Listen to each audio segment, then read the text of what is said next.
ఏవండోయ్ సంక్రాంతి వచ్చేస్తుంది. గుమగుమలాడే అద్దిరిపోయే ఆంధ్ర స్టైల్ రొయ్యల బిర్యానీ చేసేసుకుందాం వచ్చేయండి. ముందుగా మిక్సీ జార్ తీసుకుని ఎండు కొబ్బరి, అల్లం, వెల్లుల్లి, 2 టేబుల్ స్పూన్ ధనియాలు, 1 టేబుల్ స్పూన్ గసగసాలు వేసుకుని మెత్తగా పేస్ట్ చేసి పక్కన పెట్టేసుకోండి. ఇంకొక మసాలా కోసం ఒక జార్ తీసుకుని యాలకులు, లవంగాలు, దాల్చిన చెక్క వేసుకుని నీళ్లు పోయకుండా పొడి చేసి పక్కన పెట్టుకోండి. నేను ఈ ప్రాన్స్ తీసుకుని, మీరు ఏ రొయ్యలన్నా తీసుకుని శుభ్రం చేసుకుని పక్కన పెట్టేసుకోండి. ఇప్పుడు అడుగు మందంగా ఉండే కడాయి తీసుకుని నీళ్లు వేయకుండా రొయ్యలు వేసి దాంట్లో ఉప్పు, కారం, పసుపు వేసి రొయ్యల్లో నీళ్లు వచ్చి అవి ఎగిరే వరకు సకానికి పైగా ఉడికించుకోవాలి.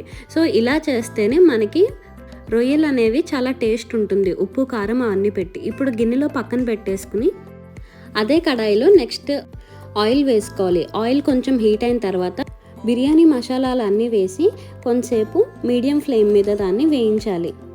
అవి వేగిన తర్వాత 2 మీడియం సైజు ఉల్లిపాయల్ని ఇలా పొడుగ్గా చీల్చుకుని వేపించుకోవాలి. తర్వాత దాంట్లోనే 3 నుంచి 4 మీ కారానికి తగ్గట్టుగా పచ్చిమిర్చిని వేసి కూడా వేయించుకోవాలి. అలా ఎర్రగా ఉల్లిపాయలు వేగిన తర్వాత ముందుగా ఉడికించుకున్న రొయ్యలు కూడా వేసుకుని ఒకసారి బాగా కలిపేసుకోండి.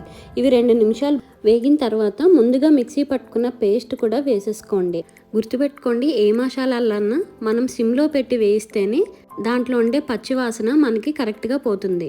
ఇప్పుడు మీ కారానికి తగ్గట్టుగా ఉప్పు, కారం, పొడి మసాలా వేసుకుని ఒకసారి దాంట్లో ఉండే నూనె పైకి వచ్చే వరకు దాన్ని సిమ్లోనే పెట్టి బాగా మగ్గించుకోవాలి.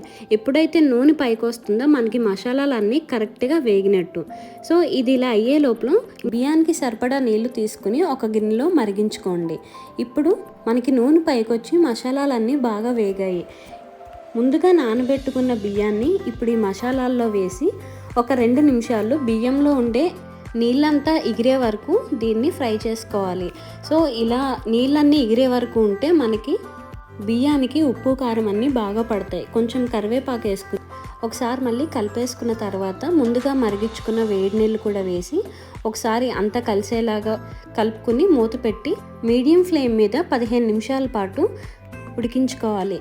ఇప్పుడు 15 నిమిషాలకి ఇలా మనకి బియ్యం పలుకు పలుకుగా చాలా చక్కగా తయారవుతుంది.